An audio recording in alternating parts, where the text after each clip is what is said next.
Welcome, my beautiful people, to This Week in Review. I'm going to go ahead and get started with this week's question. And this week's question is, I am a new host. I just got my first property. First of all, congratulations. And I would like some tips on what type of furniture should I buy for my Airbnb and what paint colors should I use. It's a great question because a lot of people make a mistake when they set up the first property, and it's just because they just don't know.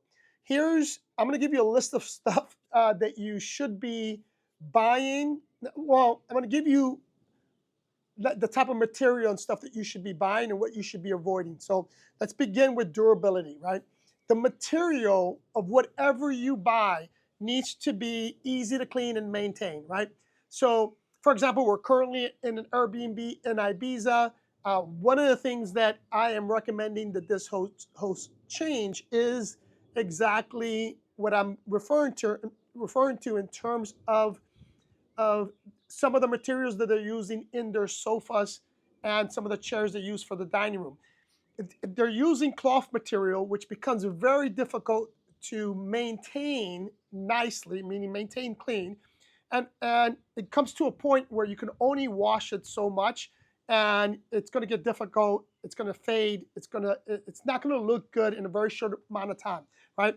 Some of the materials that I like to use in my short-term rental are either leather or microfiber, other microfiber furniture, like in sofas and chairs, etc. Right? It makes it much easier. It makes it stain resistant, or stain resistant as best as that can be, right? But you really have to focus on that, right? You don't want, like, for example, I'm not sure if you can see the back on this. It's this type of material, right? So it's a cloth material, which makes it difficult to clean. So, and the host knows that. That's why they're throwing these sheets over it, because you can always wash the sheets and replace them inexpensively. But the problem is, it's really not that appealing, at least not to me. So I highly recommend you stay away from it. Also, like what can happen when you do what they're doing here is you can get a guest here and just take this off. And this is a big house. It's a beautiful house. If you follow me on Instagram, you're gonna get a tour of this house. It is gorgeous. But that's one of the improvements that they can do, right? Then the next thing is make sure you buy quality stuff, well constructed stuff, right? I made the mistake early on in my short-term rental business in buying stuff from IKEA. It looks nice, but IKEA is not durable. It's not for the long haul, right? I stay away from anything that's not high quality. You're going to end up paying double anyways if you buy something cheap, because it's going to break very quickly. So right off the bat, spend the extra money, buy some well-made, solid furniture that you can keep years, year over year, instead of having to change it because it was cheap and it broke, right? Next is look for comfort. Now, I'm going to put that in quotation marks because what's comfortable for me may not be comfortable for you. But what we can do is try to narrow it down to a large portion of the population, right? So, for example, if you're buying a sofa bed, don't buy anything super firm and don't buy anything super soft. Buy something in the middle. Because most people don't like anything super firm and most people don't like anything super soft. So you buy something in the middle, you're going to be okay. Consider anything that has like, for example, if you're buying chairs, dining room chairs or sofas, consider something that has a cushion in it, right? Again, be mindful of the material, but just like this, these are cushions, right? So the idea here is to be in the middle, because number one, you're never going to please everyone, but we want to please more people than not, right?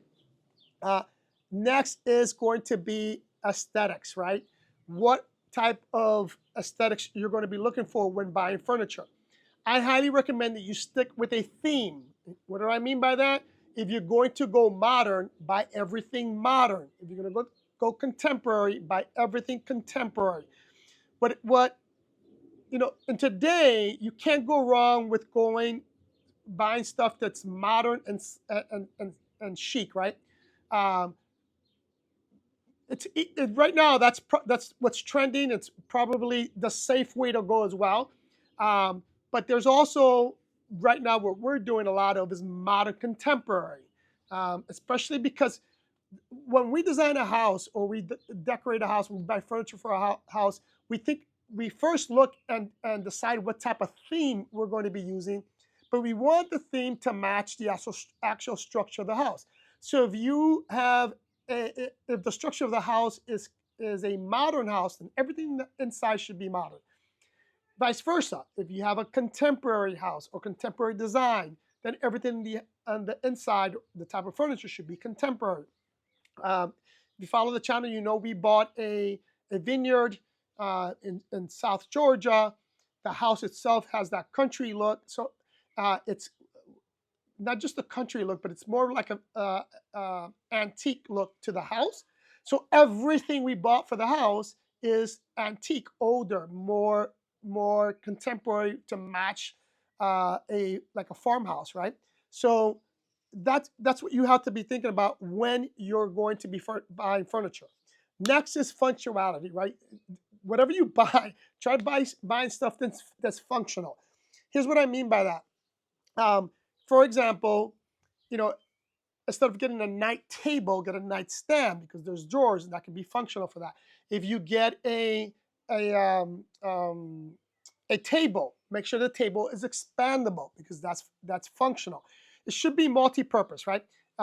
Also, if you're getting a bed, it's a good thing to do is get a bed that has drawers or storage, right? Because storage is going to be of a premium for you as a host because you want to keep extra sheets, extra pillows, and you also want to have storage for your cleaners to store their stuff. So if you have stuff that's functional that you can put stuff away and not have things look like, or have the house look like it's cluttered, it's going to be important. It's going to be necessary, right? So just start thinking about that.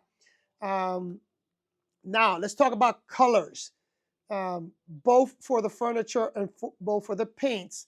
Now I'm a fan of buying neutral or using neutral colors, right? Your grays, your beige, and your white. Stay with that. I'm also a fan of doing accent walls where you can go wild and crazy on one wall, right? But the majority of the house should have natural tone colors. Um, and either through a wall or through furniture, you should also always have what I refer to as a statement piece, right? Something that really stands out, something that's unique, something that's wild, something that's different. I'm a fan of that. So, like I mentioned, you can go wild and crazy on a wall, wild and crazy in terms of colors. Like, for example, if you follow my channel, if you look at my office in the bed and breakfast in Georgia, right behind my office, there's a black wall. We just painted it black, and we added wood features to it. Looks really, really good. It stands out. It's different. So think about that when you're setting up your short-term rental, right? Next, so when it comes to colors, like I just mentioned, you want to go with neutral colors, but also think about the lighting of the house itself, right? If you have a lot of lighting, bright colors they're really going to pop. It's going to make the house look really bright.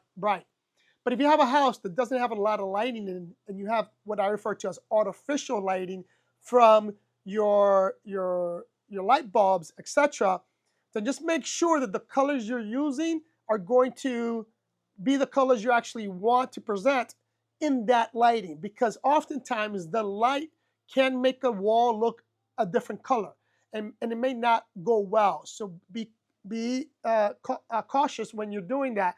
So before you go out shopping for your colors, first look at your lighting, see how the lighting is going to affect the actual colors you're going to be using. I already talked about an accent wall. I'm a big fan of that, so I'm not going to go into it here. But be consistent with your with your colors, just like being consistent with your furniture, right? You know, I mentioned if you going modern, go modern all the way. But if same thing with the colors. I, I've been to short-term rentals that I refer to as the crayon box, right? Because they have so many different colors, nothing really flows well. It just doesn't look good. So just be consistent with your colors. Make sure that the colors flow and they're harmonized, right? That they go well with each other. Same thing with the furniture. You got to make sure that the paint you're going to be using is high quality paint. It's durable paint, and it's washable, right? Anyways, hope that information was useful. So now let's go into our revenue. This week's rental revenue came in at $44,244.66. Other income or other rent fees came in at $10,850.18. Our nights booked came in at 298. Our occupancy rate is at 66.69. Our average daily rate is at 141, and our RevPAR is at 94. Revenue per our channels. Our booking website came in first at 23,000, a little over 23,000. Booking.com came in number 2 at almost 8,000. Airbnb came in number 3 at almost 5,000. Verbal is at 3,000, and others are at 3,000 as well. In terms of RevPAR per location, Fort Lauderdale is at 309. Oakland Park is at 433. Miami is at 298, and others are at 108. In terms of staffing, nothing new to report in terms of staffing. In terms of issues for this week, no issues to report. And what have we been doing this past week? So this past week, we spent time in Madrid. We're spending time in Ibiza. We're currently still in Ibiza. I'm filming this in Ibiza, as I mentioned when I started. What we did in Madrid was we got hired to optimize a two rental unit. The unit's beautiful in terms of the decor, in terms of the amenities. There's really nothing that I needed to recommend to make that better. It's really top notch. It's a great location. The furniture, everything flowed, very exceptional. Can't complain. But one of the reasons why he hired us was because his occupancy rate it's only at 35%. The reason his occupancy rate is at 35% is because he is in a very, very competitive location, right? If you know Madrid, it is right off La Gran Via, right next to or just diagonal to the plaza there, right? And short walk, you go to La Puerta del Sol. You can't beat the location, right? But super competitive. There's countless of other short-term rentals in that area. In fact, in the building this is in, there's like 30 other short-term rentals, right? So very competitive. So what we're recommending that he do is change his marketing strategies, right? Right now, he's only marketing on 3 platforms: Verbal, Airbnb, and Booking.com. For me, that's a huge mistake, right? Number one, by advertising on other platforms, it's going to increase its occupancy rate because you're going to have more eyeballs on it. But more importantly, he does not have a individual website, and he does very little marketing for his property. So we're going to do a lot of marketing for him, right? A lot of marketing on social media. First thing we're going to set up is his own booking website so he can receive bookings directly. And then we're going to market heavily on our email marketing list that we have because we're going to add that property to our portfolio. So we're going to be marketing that way. And we're going to do some social media marketing for him. As if you follow this channel, you know I get a lot of my direct bookings through social media because that's where people get to see our properties. That's where they get to know us. If you're not using social media, to promote your business, you're doing your business a big disservice. And if you're only using 2 or 3 platforms, you're in trouble, people. And here's why. A lot of people are not realizing this, and they're missing out this very, very important fact. Today, especially on Airbnb, it is, love them or hate them, they're the number one booking platform today for short-term rentals, right? But the way Airbnb presents its properties is based on the following. Number one is based on the individual doing the searching, right? For example, I'm going to use me as an example. I book, as you know, I travel a lot, and I do actually book on Airbnb, especially in areas in which I don't have a property. More importantly, when I get hired to do a optimization or some consultation for a particular property, I actually book that property. Oftentimes, here's what happens. When I do the initial search, that property is not going to show up in my search if it doesn't fit my algorithm. Airbnb has gotten very good in understanding its customer, and when a customer goes on the platform to look for a property, especially if you used it in the past, they're going to present you similar properties because they know and they follow your patterns. So if you're looking at properties and you're bypassing them, it's recognizing that you don't like that particular or that type of property. So they're not going to show you that. So when I hear people say, "Oh, I want to be on the first page of a search," that's a misnomer because it's dependent on the person doing the searching. So if I go to, in this particular case, in Madrid, if I go to Madrid and I'm looking for the type of properties that I normally look for, his property is not going to show up in my search anyways because it's not the type of property I normally book. So you got to keep that in mind. And this is why I am more and more, I tell people, don't be relying on Airbnb because Airbnb is not going to do you any favors.